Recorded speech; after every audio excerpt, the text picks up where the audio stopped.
In the previous video, we've talked about how President Biden wants to impose consequences on Saudi Arabia for its decision to slash oil production amid high energy prices.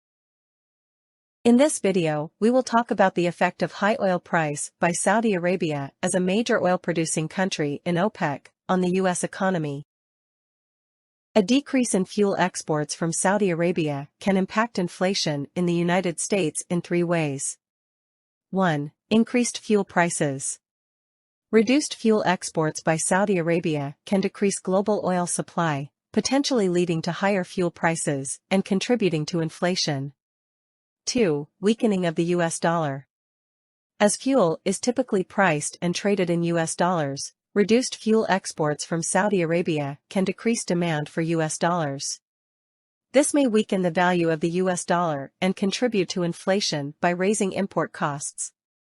3. Increased production costs. Lower fuel exports can result in higher production costs for businesses reliant on fuel, such as transportation companies.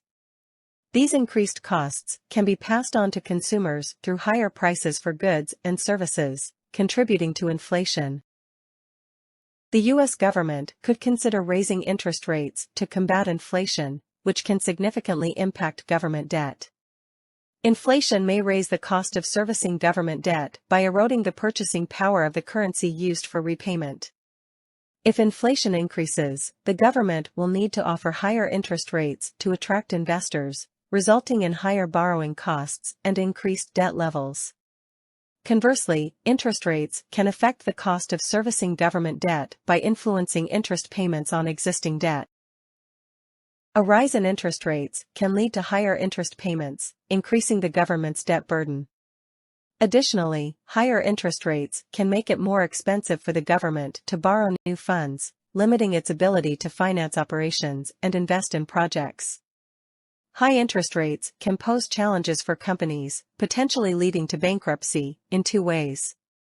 1. Increased interest expenses. High interest rates raise the cost of servicing a company's outstanding debt, reducing cash flow and profitability, making it harder to meet financial obligations. 2. Decreased borrowing capacity. High interest rates make it more difficult for companies to borrow funds or refinance debt, limiting access to capital and hindering operations and growth opportunities. Overall, a combination of high inflation and high interest rates can create challenges for governments, potentially leading to a cycle of increasing debt levels and higher borrowing costs. Furthermore, high interest rates can create a challenging environment for companies, especially those with high debt levels or operating in low-profit margin industries. Companies unable to manage their debt and financial obligations during a high interest rate period face an increased risk of bankruptcy, which can have broader economic implications. When a bond's yield rises, its price falls. When its yield falls, its price rises. The maturity of a bond affects its yield. In most interest rate environments, the longer the term to mature, the higher the yield will be. Inflation is a bond's worst enemy. It erodes the purchasing power of a bond's future cash flow. If market participants believe higher inflation is coming, interest rates and bond yields will rise to make up for the loss of future purchasing power. Inflation and the future expectations for inflation are a result of the interaction of short and long-term interest rates. Central banks set short-term rates. In the U.S., the Federal Reserve Board's Open Market Committee sets the federal funds rate to promote economic growth and maintain price stability. Supply and demand determines equilibrium pricing for long-term bonds, which set long-term interest rates. If the bond market believes the FOMC has set the federal funds rate too low, inflation expectations increase. That means long-term interest rates increase relative to short-term rates, and the yield curve steepens. If the FOMC sets the rate too high, long-term rates decrease and the yield curve flattens. What does the yield curve tell us about a recession? The reason the yield curve is so revered as an economic indicator is because it's not often wrong.